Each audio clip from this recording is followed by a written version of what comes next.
একটা ব্যাপার আমি একটু মেনশন করবো, সেটা হচ্ছে গিয়ে hands on skill. As example, আগে যেটা ছিল যে রেজুমি ইজ এনাফ, বাট এখন resume is not enough to get A job. আপনার গিটহাবে অ্যাকাউন্ট থাকতে হবে। আপনার গিটহাবে অ্যাকাউন্টে আপনি যে প্রজেক্টগুলো করেছেন এগুলো শোকেস করতে হবে। ওকে। যদি আপনি গ্রাফিক্সে বা মোর ডিজিটাল ওয়ার্ল্ডে, ডিজাইন ওয়ার্ল্ডে কাজ করেন, আপনার একটা পোর্টফোলিও থাকতে হবে।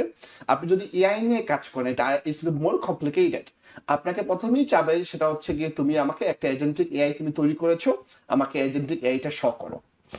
অথবা তুমি প্রম্পট ইঞ্জিনিয়ারিং এ যে কাজগুলো করেছো, তুমি হয়তো একটা ওয়েবসাইট বিল্ড করেছো লাভেবল দিয়ে, তুমি এটাকে আমার একটা পোর্টফোলিওর মতো করে তুমি একটা একটা শোকেস করো। সেই হ্যান্ডস অন এক্সপিরিয়েন্সটাও খুবই ইম্পর্টেন্ট একটা স্টুডেন্টের। পোর্টফোলিও গুলা সাজানো, গিটহাবে প্রজেক্টগুলো আপলোড করা, এবং LinkedIn another very important thing.